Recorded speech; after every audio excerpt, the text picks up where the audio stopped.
The scent of fresh ink and paper usually anchors me, a rare sanctuary in the heart of Manhattan. My 6-year-old son was deep into a book about dinosaurs when the air in the shop suddenly curdled. Julian walked in, his new trophy wife clinging to his arm like a designer accessory. He didn't see a son. He saw an inconvenience. With one cruel sentence, the fuse of his 5-year deception was finally lit.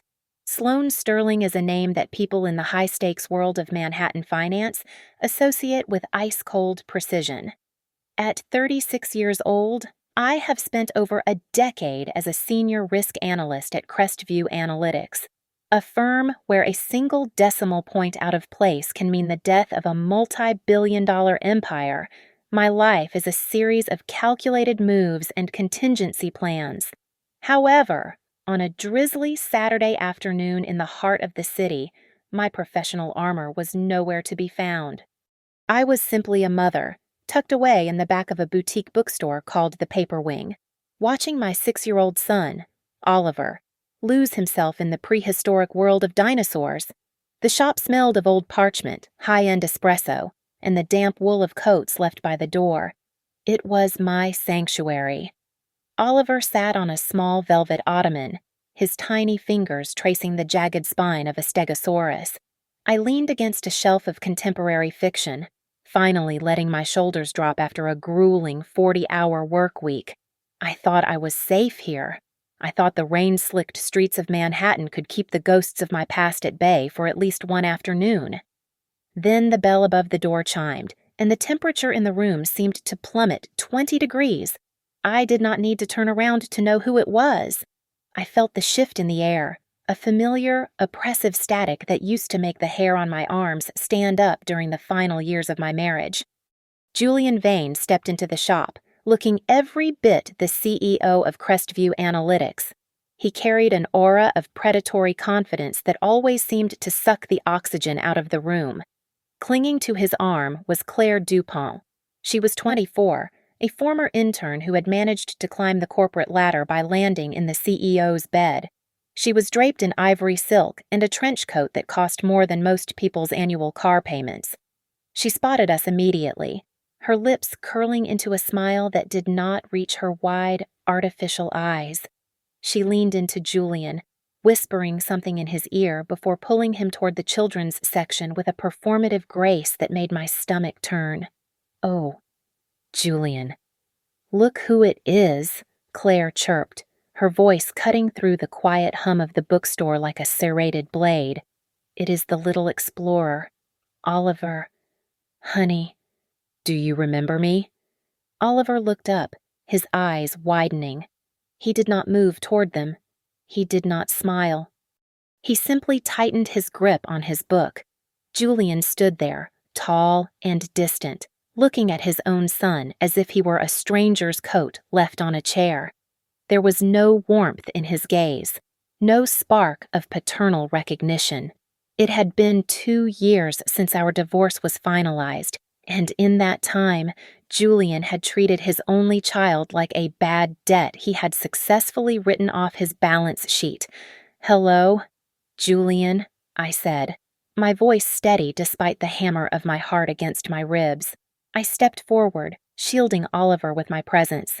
"I did not expect to see you in a place that requires such quiet reflection." Julian ignored my jab. He looked at the stack of books Oliver had gathered and then at my sensible rain boots. A sneer touched the corners of his mouth. "I am surprised you still have the money to shop in a place like this." "Sloane," Julian said, his voice a low, dangerous rumble. He stepped closer, his shadow falling over us. "I have been looking at the projections for next quarter. I heard your department is about to be restructured into a pile of ash." I felt a cold shiver of pure analytical dread wash over me. I kept my face in a motionless mask, the same one I wore when I told hedge fund managers they were about to lose everything. But inside, a siren was screaming. Julian was not just being a bully. He was the CEO.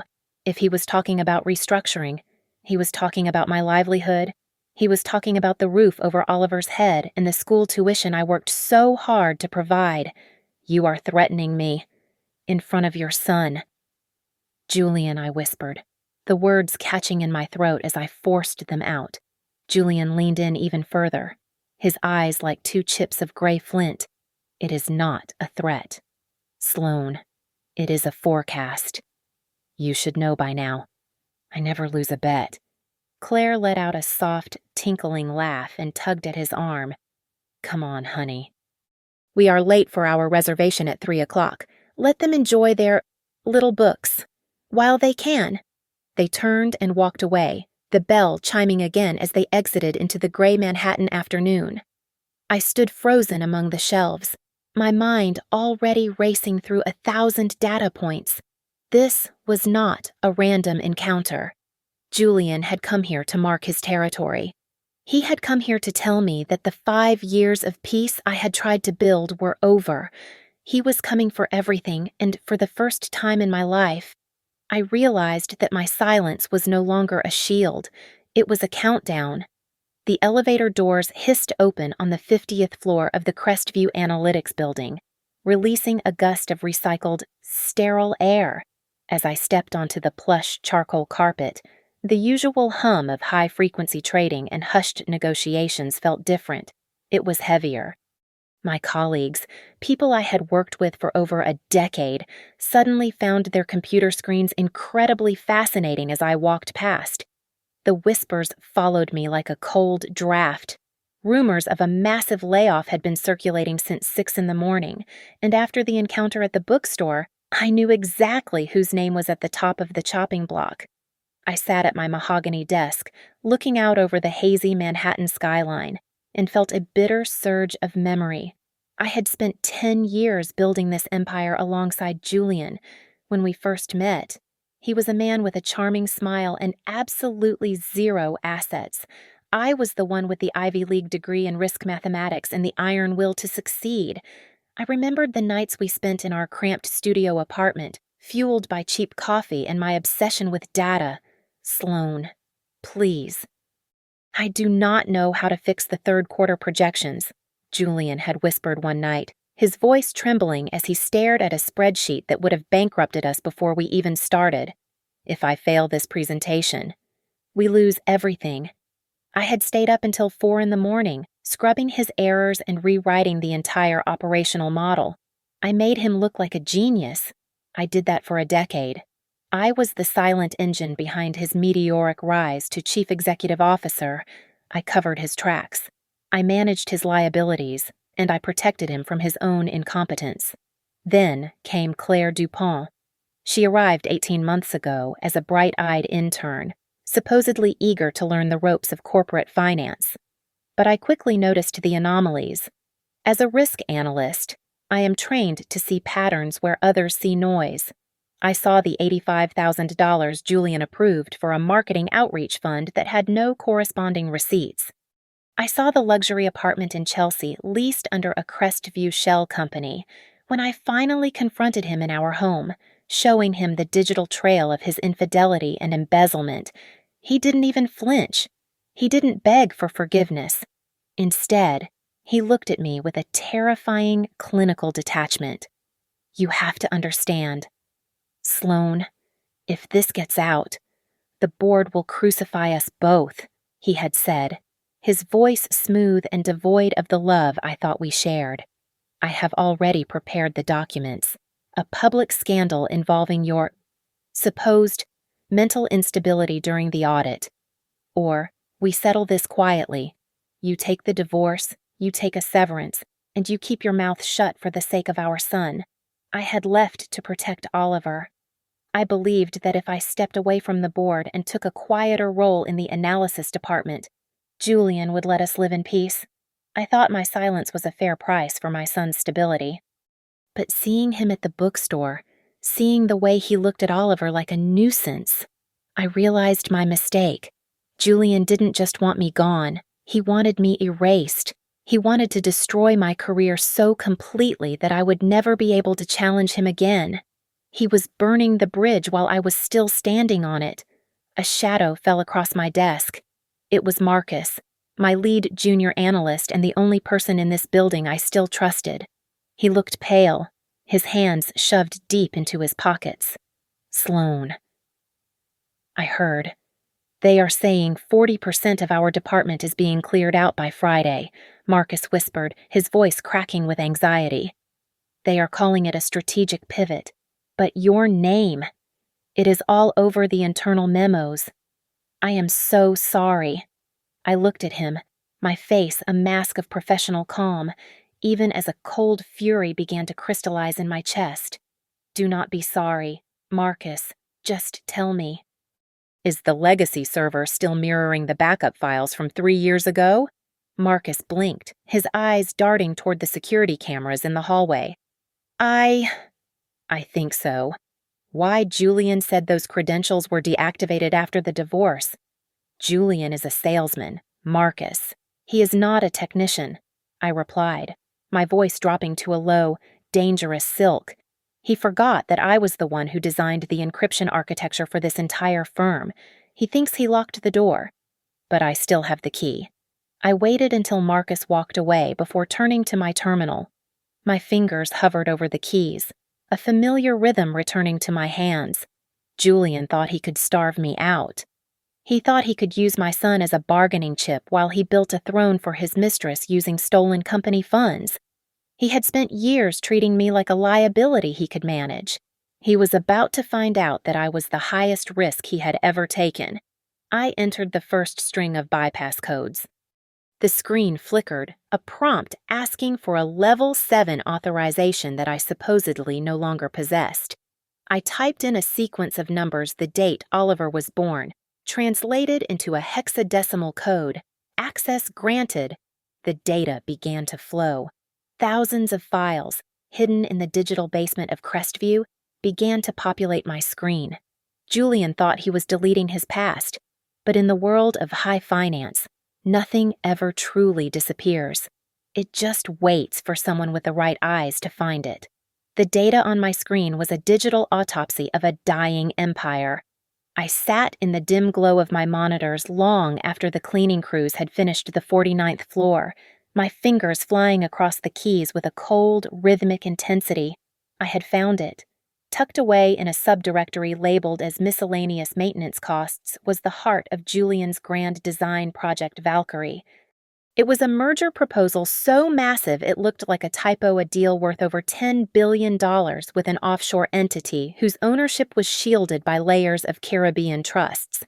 As a risk analyst, the red flags were blinding. There were no independent audits, no third-party valuations, and absolutely no transparency. It was a black hole disguised as a gold mine.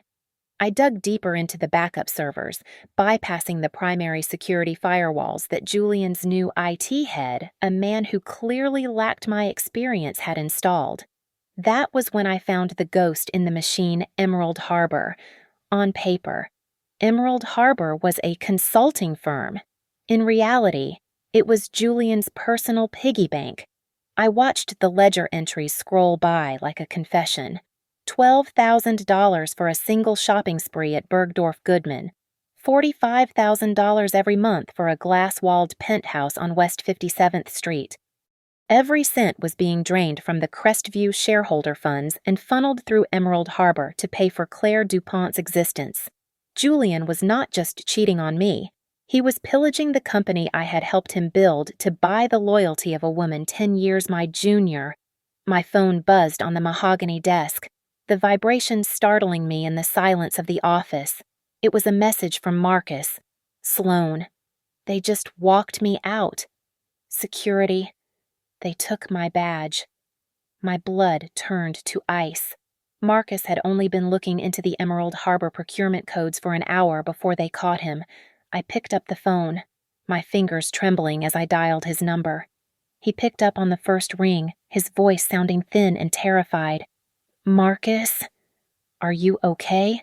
Where are you? I asked, my voice a jagged whisper. I am at the train station. Sloan, listen to me. They did not just fire me. They wiped my entire hard drive while I was standing there. Julian. He looked at me like I was a bug he was about to step on. He said, anyone who touches those files is an accomplice to corporate espionage. He is burning everything. Sloan, he is burning it all to hide the tracks. You have to get out.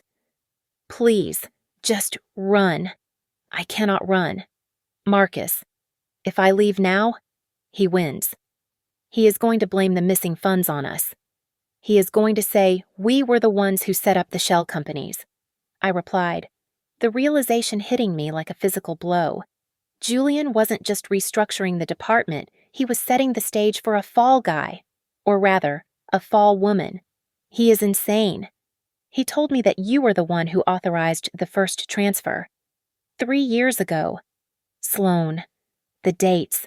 He is faking the dates. Marcus's voice broke into a sob. I stared at the screen. He was right. Julian had already started backdating the digital signatures. If I did not act now, I would not just lose my job. I would spend the next 20 years in a federal prison while Julian and Claire sipped champagne in a country with no extradition treaty. I closed the Emerald Harbor file and opened a private, encrypted browser. My mind shifted from analyst to strategist. Julian had spent the last 2 years purging the company of anyone who showed him an ounce of resistance. He thought they were gone, scattered into the winds of the Manhattan job market. He forgot that I kept a list. I began typing out the first email to Arthur Sterling, the chairman of the board, but then I stopped. No, Arthur was too close to Julian. I needed the ghosts. I reached out to Sarah, the former CFO who was forced into early retirement, and David, the head of compliance who resigned 3 months after Claire arrived. It is time to talk. I wrote to each of them. The war was no longer about a failed marriage or a bookstore insult. It was about survival. Julian Vane thought he was a king, but he had forgotten one fundamental rule of risk. The most dangerous threat is the one you think you have already defeated. The clock on the wall of Julian's executive suite ticked toward 7 o'clock as the city lights of Manhattan began to shimmer through the floor-to-ceiling windows. The office was a temple of ego, filled with polished marble and the scent of expensive leather. Julian sat behind his desk, looking like a king presiding over a crumbling court. He didn't offer me a seat. He simply pushed a thick stack of papers across the desk toward me. I am tired of this game. Sloan, Julian said, his voice flat and devoid of the charm he used on the public. I am offering you $5 million. It is more than you would make in 10 years at your current salary. All you have to do is sign this non-disclosure agreement, resign from Crestview, and move Oliver to Chicago or London. I have already picked out a school for him. I looked at the document, then at the silver pen box sitting near his right hand. It was an antique I had bought for him on our 5th anniversary. I remembered the way he had smiled back then, a smile I now realized was just a well-timed investment. I could see the edge of a small, sleek USB drive tucked inside the box, half hidden under the lining. It was a high encryption device, the kind used for the most sensitive corporate transfers. You want to buy my silence. And my son's life. For $5 million, I asked. My voice barely a whisper. Julian's phone buzzed. He glanced at the screen and sighed. Wait here. This is the board. Do not touch anything. He stood up and walked toward the private balcony, his back turned as he began a low-volume conversation in a language that sounded like German. This was it. I moved with a speed born of years of suppressed adrenaline.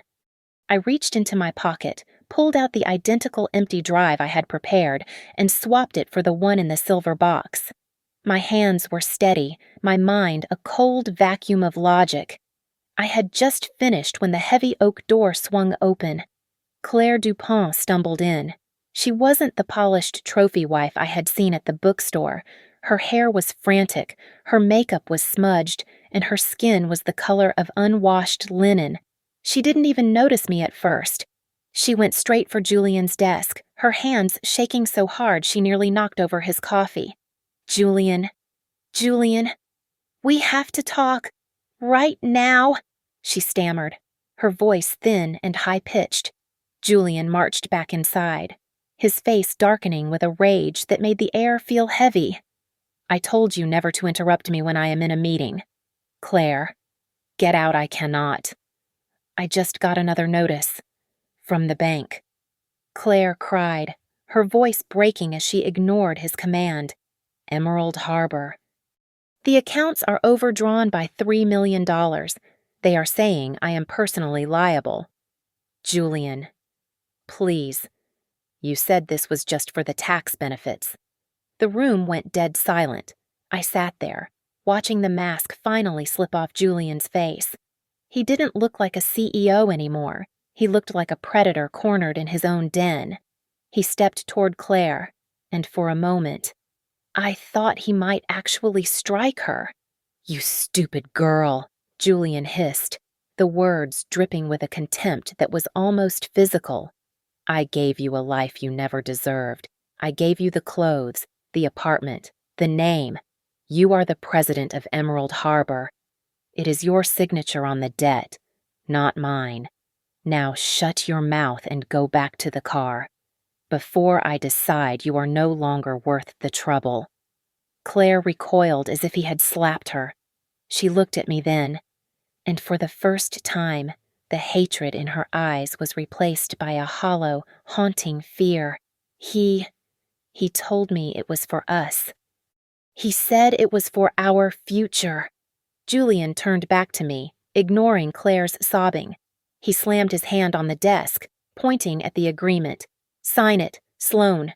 Now. I reached for my lukewarm latte, my eyes locked on his. As I leaned forward, I purposely caught my sleeve on the edge of the cup. The dark liquid splashed across the signature lines of the legal documents, soaking the paper in an instant. Oh, I am so sorry. Julian, my hands. They are just so shaky today, I said, my voice dripping with mock distress. I looked at the ruined papers, then back at his purple, vein-bulging face. I suppose I will have to take these home to review them. Once they are dry. You are doing this on purpose, Julian roared, his breath smelling of bitter espresso and desperation. I stood up, smoothing my skirt with a calm that felt like a victory. I looked at Claire, who was huddled in the corner of the room, looking like a ghost of the woman she used to be. I realized then that she wasn't the mastermind. She was just another asset Julian was planning to liquidate once she became a liability. He was using her to stand in the line of fire for the crimes he committed at Emerald Harbor. We are done here for tonight. Julian, I said, picking up my bag and feeling the weight of the stolen USB drive against my hip. I think Claire needs your attention more than I do. For now. The diner was a 40-minute drive from the neon glare of Manhattan, a place where the coffee was burnt and the booths smelled of stale tobacco. Marcus sat in the corner, his hood pulled low over his eyes. He looked like a man waiting for a firing squad. I slid into the seat opposite him and pushed the silver USB drive across the Formica tabletop. Can you open it? I asked, my voice barely audible over the hum of a nearby refrigerator. Marcus did not say a word. He opened his laptop, plugged in a signal-blocking bridge, and went to work. For 20 minutes, the only sound was the frantic clicking of his keys. Then, he stopped.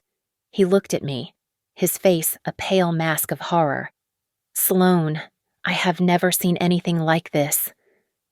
It is not just spreadsheets, Marcus whispered, his voice trembling as he handed me a pair of headphones. I put them on. The audio was grainy, but the voice was unmistakable. It was Julian. He was speaking to a man he called Vector. They were discussing the final stage of Project Valkyrie. The auditors will see a trail of breadcrumbs. Julian's voice crackled through the speakers. It will lead directly to Sloane's old credentials and Claire's personal accounts. A disgruntled ex-wife and a greedy new one, working together to bleed the company dry before the merger. It is a perfect narrative. The board will swallow it whole. My heart hammered against my ribs. He was going to frame us for a joint conspiracy. But then, a second file appeared. It was a digital copy of a life insurance policy. Julian had taken out a $10 million policy on Claire DuPont just 3 weeks ago. There was no accidental death clause. It was a straight payout. He is not just going to ruin her. Marcus, he is going to kill her, I said, the words feeling like shards of glass in my throat. I knew what I had to do. 2 hours later, I was standing in the shadows of a deserted park by the Hudson River. The mist was thick, swallowing the distant lights of New Jersey. Claire arrived 10 minutes late, wrapped in a trench coat that looked too big for her. She looked around like a trapped animal. "Why are we here?" Sloane, she asked, her voice shaking with a mix of defiance and terror. "If Julian finds out I met you, he will lose his mind." I stepped into the light of a flickering street lamp and handed her a folder. "Julian does not have a mind to lose. Claire, he has a ledger. Look at the last page." She opened the folder, her eyes darting across the documents. I watched the realization dawn on her as she saw the debts in her name, $3,400,000 at Emerald Harbor, and then the insurance policy. $10 million. Claire gasped, her breath hitching in her chest. I never signed this. I do not understand. Why would he needs a payout to cover the holes in Project Valkyrie." "Claire," I said, stepping closer until I could see the tears welling in her eyes. "And he needs a dead suspect who cannot testify in court. You are not his wife. You are his exit strategy." Claire collapsed onto the park bench, her face buried in her hands. "He told me. He said it was for our future, that we would move to the islands after the merger. I signed everything because I trusted him. Oh, God. I am going to prison. Or worse. Not if you help me," I said, reaching into my pocket and pulling out a micro recorder no larger than a coin. I pressed it into her palm. "Julian thinks you are a pawn. He thinks you are too weak to fight back. If you want to live to see 25, if you want to stay out of a cage, you will wear this. You will get him to talk about the transfers. You will be my eyes inside that penthouse." Claire looked at the tiny device, then up at me. Her fear was still there, but beneath it, I saw a spark of the survival instinct that had brought her to Manhattan in the first place. I am so scared." "Sloane, what if he finds it?" she whispered, her voice cracking with a sob. "Then you make sure he is looking at your face, and not your collar," I replied, my voice hard as iron. "This is the only way out for both of us. Do you understand?" Claire closed her eyes for a long moment, then nodded slowly. "Okay. I will do it. I will help you destroy him." The humiliation began at precisely 10 o'clock on Tuesday morning. I was in the middle of a risk assessment meeting when the heavy glass doors of the conference room swung open. 2 uniformed security guards, men I had greeted with a smile for years, walked straight toward me. Behind them stood Julian's head of legal, holding a manila folder like a weapon. The whispers stopped instantly, replaced by a deafening, predatory silence. "Sloane Sterling. Your employment is suspended effective immediately," the lawyer announced, his voice carrying across the open floor plan. "There are credible allegations regarding your mental stability and specific threats of physical violence you made against Claire DuPont. We have no choice but to escort you from the premises." My blood turned to liquid nitrogen. I looked around the room, seeing the pity and the barely veiled excitement on the faces of my peers. Julian wasn't there to witness it. He didn't have to be. This was his choreography. This is a lie.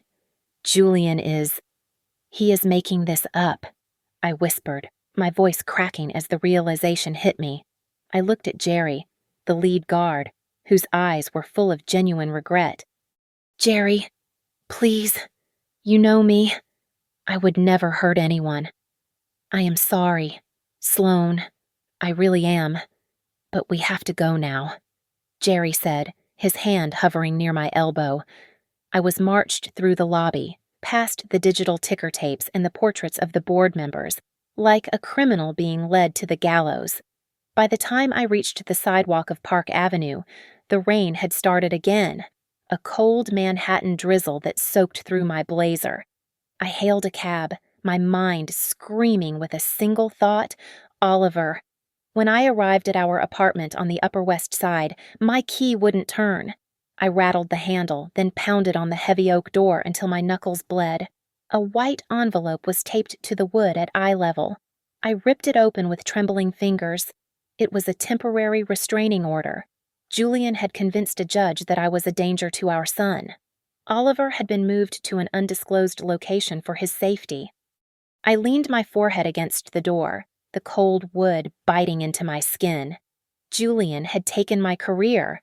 He had taken my reputation, but taking my son was the one variable he hadn't accounted for in his risk model. He had just turned a professional rivalry into a scorched earth war. You bastard! You took my baby! You will burn for this! I choked out, the words catching in a throat tight with a sob. I didn't stay to argue with the building manager.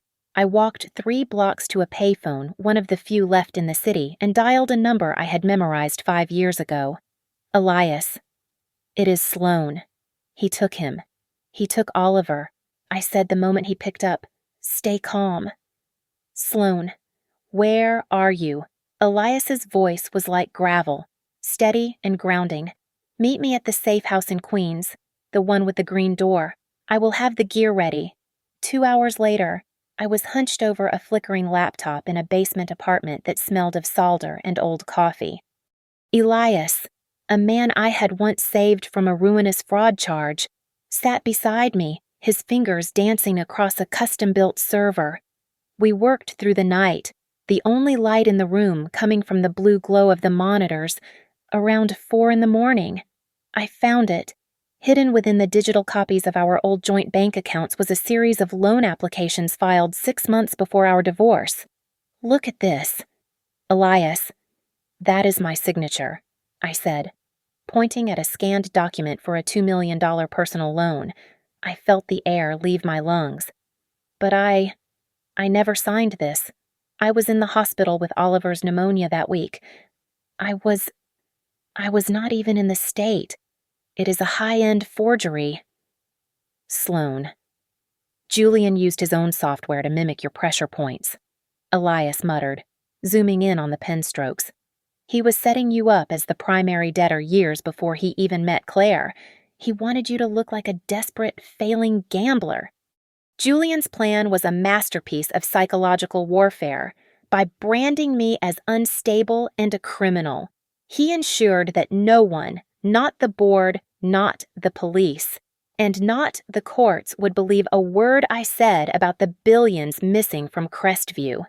I leaned back, my eyes burning from exhaustion and rage. I pulled out my burner phone and typed a single message to Claire. My hands were no longer shaking. The time has come. Are you ready? The air at the Brooklyn Navy Yard tasted of salt and corroded metal. At 8 o'clock on a Thursday night, the docks were a graveyard of rusted shipping containers and forgotten dreams. Elias and I moved through the shadows of Warehouse 42, our footsteps muffled by the rhythmic thrum of the rain against the corrugated steel roof. We had arrived 2 hours early to lace the rafters with high-definition micro-cameras and directional microphones. Everything was in place. Claire had played her part with the desperation of a woman who knew she was standing on a trap door. She had called Julian 40 minutes ago, her voice a frantic, high-pitched mess. Julian, I found something. A tracker, under the SUV. She had stammered into the phone. I think Sloan she is following me. She looks like she has lost her mind. Julian, I am so scared. Julian's response had been cold and clinical. He told her to grab a specific red leather folder from his home office and meet him at the auxiliary archive at the pier. He told her it was the only place where the security was tight enough to keep her safe. He was lying. It was the only place where there were no witnesses. A pair of headlights cut through the mist. followed by the low growl of a luxury engine. Julian stepped out of his black sedan, looking immaculate even in the industrial filth. A moment later, a nondescript gray van pulled up. A man in a heavy charcoal overcoat stepped out the broker Elias had identified as the primary launderer for the offshore accounts. Claire arrived last, looking small and fragile as she handed the red folder to Julian. Her hands were shaking so violently that the papers nearly spilled onto the wet concrete. "Good girl," Julian said, his voice carrying clearly through our headsets. He didn't look at her. He turned to the man in the charcoal coat and handed him a heavy aluminum briefcase and 2 silver hard drives. "This is the last of the customer data. Once the merger is announced at 9 o'clock tomorrow morning, the transfer will be irreversible." The broker flipped the case open. It was packed with stacks of $100 bills and the loose ends. The women, Julian let out a short, dry laugh that made my skin crawl. "It is already handled. After Project Valkyrie is finalized, I will toss both of those women to the wolves." Sloane. "She will go down for the initial embezzlement. And Claire. I have enough recordings to make it look like she was the one blackmailing me for the company secrets. They will spend the next 20 years sharing a cell while I am sitting in the sun." Claire was huddled behind a stack of wooden pallets less than 10 feet away, her face deathly pale in the green glow of our monitors. She heard every word. Her eyes went wide, and her hand flew to her mouth to stifle a sob. Suddenly, the silence was shattered. Claire's phone, the one Julian didn't know about, began to vibrate against the wood. The buzzing sound was deafening in the hollow warehouse. Julian froze. He whipped around, his eyes locking onto the pallets. "Claire." He lunged forward, dragging her out by her hair. Claire let out a jagged, piercing scream that echoed off the steel walls. Julian's face was twisted into something demonic. He pinned her against a rusted pillar, his large hand wrapping around her throat. You little bitch," Julian hissed, his voice thick with a murderous rage. "You were spying on me after everything I gave you.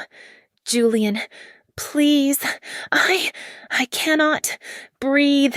Claire clawed at his wrist, her face turning a terrifying shade of purple. "Please, stop." I started to move, but Elias grabbed my arm. "Wait for my signal." Elias pulled a security jacket over his shoulders and stepped into the light, shining a high-powered industrial flashlight directly into Julian's eyes. "Hey, who is in here? This is private property," Elias shouted, dropping his voice into a thick, authoritative growl. "I have already called the precinct. You have 2 minutes to clear out before the sirens get here." The money launderer didn't wait. He scrambled back into his van and tore out of the warehouse, tires screaming. Julian, blinded by the light and panicked by the mention of the police, threw Claire to the ground like a bag of trash. He glared at Elias, then hissed at Claire. "This is not over," Julian snarled before sprinting toward his car. I ran from the shadows the moment his taillights disappeared. Claire was curled on the floor, gasping for air and sobbing hysterically. I knelt beside her, rubbing her back as she shook. He was going to kill me, Sloane. He really was." Claire choked out, her voice a raw, broken whisper. "I know, but he failed," I said, my voice steady and cold. "Now, Claire, give me the codes. Right now." Claire reached into her pocket and pulled out a small, crumpled piece of paper. It contained the 16-digit alphanumeric password for Julian's private offshore ledger. It is all in there. The Emerald Harbor transfers, the fake signatures, everything. She breathed, her eyes finally clearing with a sharp, vengeful light. "Destroy him, Sloane. Please, burn him to the ground." The fluorescent lights of the safe house hummed with a low, medicinal buzz as I dialed Arthur Sterling's private line. It was 4 o'clock in the morning. For most people, This was the hour of deep sleep. But for Arthur, the chairman of the board at Crestview, it was the hour of cold anxiety. He picked up on the third ring, his voice raspy and thick with irritation. "Sloan, it is nearly dawn. Julian told me about your situation. He said you had a breakdown at the office. I am sorry, truly, but I cannot be involved in your private disputes with your ex-husband. You need professional help," Arthur said, his tone a mixture of pity and corporate dismissal. "I do not need a therapist. Arthur, I need 5 minutes of your time," I replied, my voice steady and cold as a winter morning in Central Park. "Check your encrypted inbox. I just sent you a file from the Brooklyn Navy Yard." There was a long silence on the other end of the line. I could hear the rustle of sheets and then the soft chime of a tablet booting up. I waited, counting the seconds by the beat of my own heart. 10 seconds. 20. Then, I heard the sharp intake of breath. My God. Sloan. Is that Julian who is the man with the briefcase? Arthur's voice had lost its paternal edge. Now, it sounded brittle, like old parchment about to snap. "That is the architect of a $10 billion laundering scheme. Arthur, I am not calling you to cry about my marriage or my reputation.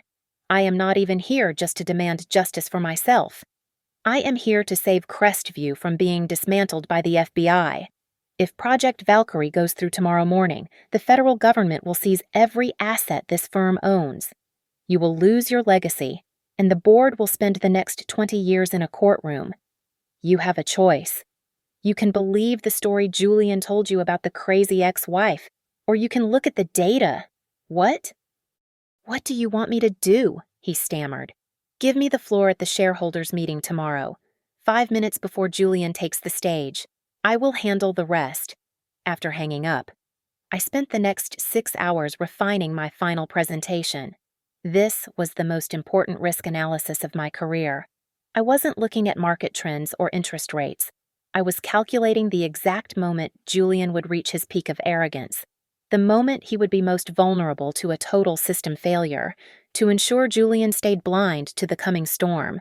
I arranged for Claire to be admitted to a private wing at Lenox Hill Hospital under a pseudonym. We leaked word through the office grapevine that she had suffered a nervous collapse due to my harassment. It was the perfect decoy. Julian would see her as a loose end that had been successfully tied up and tucked away, leaving him free to focus on his coronation. Before the sun went down, I drove to my mother's house in the suburbs.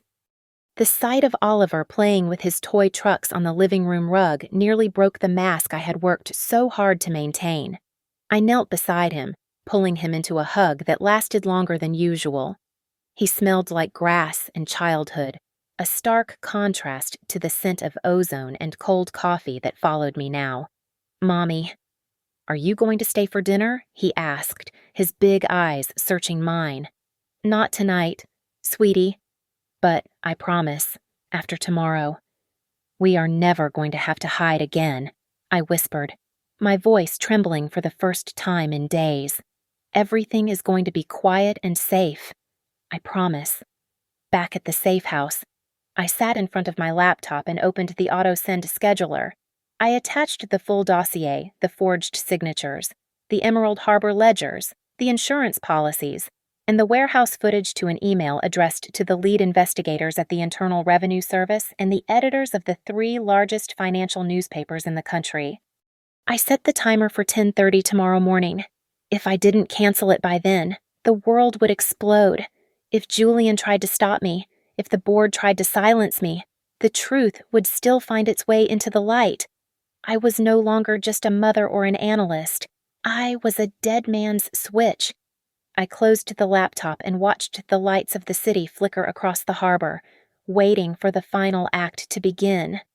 The Grand Meridian Ballroom was a sea of tailored navy suits and expensive perfume, a sanctuary of wealth where the air felt pressurized by the sheer weight of the money in the room. Beneath the heavy crystal chandeliers, Julian stood behind a polished mahogany lectern, the light of a dozen cameras reflecting off his perfectly positioned cufflinks. He looked like the god of Manhattan finance. He was at the absolute summit of his life. Project Valkyrie is more than just a merger. Julian's voice boomed through the high-fidelity speakers, rich with a simulated sincerity that had fooled me for a decade. It is a $10 billion promise to every person in this room. We are looking at a 40% increase in shareholder value by the end of the third quarter next year. We are not just building a company, we are building a legacy that will define Crestview for the next 50 years. He reached for the digital console to trigger the formal electronic vote. His fingers were inches away from sealing the fraud and finalizing the theft of a lifetime. I stepped through the heavy oak doors at the back of the room. The clicking of my heels on the marble floor was a sharp, rhythmic intrusion that cut through his monologue. Hundreds of heads turned in a slow, confused wave. I did not rush. I walked with the deliberate, agonizingly slow pace of a professional who knew the target had nowhere left to run. I held a sleek black tablet in my hand, connected to the hotel's internal broadcasting hub. Julian froze. His face went from triumphant to a sickly, ghostly pale in 5 seconds. Sloan, what is the meaning of this? This is a private meeting for shareholders only. You have no standing here. I reached the stage and stepped up beside him. I did not look at the crowd of billionaires and analysts. I looked directly into his eyes, seeing the tiny, frantic twitch in his left eyelid. You forgot one thing in your risk model. Julian, you forgot that you cannot build a legacy on a foundation of a crime.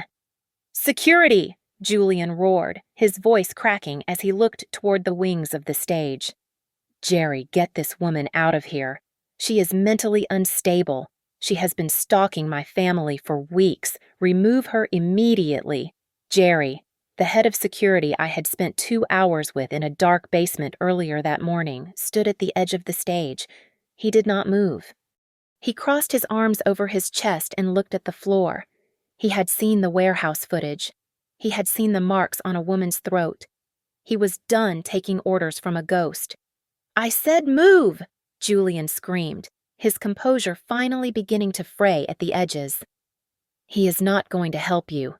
Julian, I said, my voice quiet but amplified by the microphone I had just activated on the lectern. Because unlike you, Jerry knows the difference between a direct order and a felony. I tapped the screen of my tablet. The massive digital display behind Julian, which had been showing a golden chart of projected profits, flickered and died.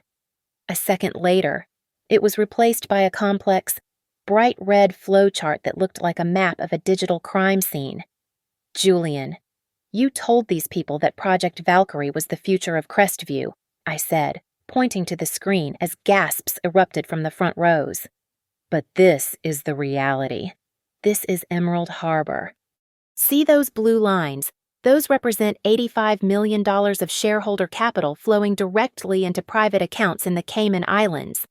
And this signature right here, it is a forgery of mine that Julian used to secure a $50 million bridge loan 3 years ago, while I was in a hospital room with our son. Julian let out a frantic, high-pitched laugh that sounded like a tea kettle screaming. He turned to Arthur Sterling, who was sitting in the front row with a face like stone. Arthur, you cannot believe this. This is a fabrication, a bitter, jealous ex-wife trying to destroy the deal of the century. She is delusional. She needs help. I am not the one who is delusional. Julian, a voice whispered from the side of the stage. Claire Dupont walked out from behind the heavy velvet curtains. She was not wearing the silk or the diamonds Julian had bought her with stolen money. She was wearing a simple, oversized coat, her neck still bearing the faint, purple bruises of Julian's fingers from the warehouse. She held a stack of original ledgers in her trembling hands. I am not the jealous ex-wife, Claire said, her voice shaking but gaining a terrifying strength. I am his accomplice. And I was almost his last victim. I have the original documents. Julian, The ones you thought were in the briefcase that went into the river. I am here. I am here to confess everything. I am here to tell them how you used me, and how you planned to kill me for the insurance." The room erupted into a deafening chaos of shouting and flashing camera bulbs. The $10 billion legacy was dead, and as Julian Vane looked around the room, realizing the exit was blocked by the very people he thought he owned, he finally saw the one risk he could never mitigate a woman with nothing left to lose. Julian lunged across the stage, his face a mask of primal, unhinged desperation. He reached for the ledgers Claire held, his fingers clawing at the air like a drowning man. "Give them to me, you lying, little traitor!" he screamed, his voice cracking into a jagged shriek that echoed off the high ceilings of the ballroom. Elias moved like a shadow, intercepting Julian before he could touch her. Within seconds, Jerry and 2 other security guards had Julian pinned against the mahogany lectern. The cameras of the world's financial press captured every second of his undignified fall. I did not look away. I reached for the tablet one last time to deliver the final, killing blow. The audio file played through the surround sound system, the quality high and the voice unmistakable. I had to get rid of her. The bitch knew too much. Julian's recorded voice echoed through the hall, sounding cold and terrifyingly calculating. "I will frame her. Use the kid as leverage. I will forge the signatures and call her crazy. The courts will believe a CEO over a hysterical woman every single time." A silence so heavy it felt physical settled over the room. The shareholders, men and women who had just been prepared to hand Julian $10 billion, looked at him with a mixture of horror and pure, undiluted disgust. Arthur Sterling stood up from the front row, his face a deep shade of crimson. "Julian Vane, you are hereby terminated as Chief Executive Officer of Crestview Analytics." "Effective this second," Arthur announced, his voice trembling with fury. "And I am personally inviting the authorities to take out the trash." As if on cue, the heavy oak doors at the front of the ballroom burst open. A dozen agents and windbreakers with FBI stenciled in bright yellow across their backs swarmed the stage. They did not need to search for him. I had provided the probable cause, the GPS coordinates, and the digital trail at 10:30 that morning. As the steel cuffs clicked around his wrists, Julian looked at me. His eyes were pits of pure, concentrated hatred, his chest heaving as he struggled against the agent's grip. "I will kill you for this. Sloan, I will find a way to take everything from you." He wheezed, the words struggling to leave his throat. I looked back at him with nothing but a cold, echoing contempt. "You already tried. Julian, you missed. In the weeks that followed, the fallout was absolute." Claire Dupont accepted a plea deal, trading her testimony for a 5-year suspended sentence and full cooperation in dismantling Julian's offshore laundering networks. The board of directors approached me with an offer to become the interim CEO, a position I had spent my entire career working toward. I looked at the contract and then at the drawing Oliver had made for me that morning, a picture of a house with a very tall, very strong fence. I turned them down without a single regret. My life was no longer defined by a ticker tape or a corporate ladder. Today, the afternoon sun is streaming through the windows of a quiet bookstore in the West Village. Oliver is sitting on a rug at my feet, laughing as he shows me a picture of a triceratops. My phone buzzed in my pocket 10 minutes ago. Julian was officially sentenced to 20 years in federal prison without the possibility of parole for multiple counts of fraud, embezzlement, and intentional injury. The monster is finally in a cage, and for the first time in 5 years, the air in Manhattan feels light enough to breathe. I looked down at my son and smiled, knowing that I had destroyed a kingdom to save a child. The war is over, and we are finally, truly free. Thank you for listening to this story. Please let me know in the comments where you are listening from so we can connect and share our thoughts. Don't forget to subscribe to the Lily Revenge Stories channel, like this video, and show your support by hitting the hype button so this story can be heard by even more people.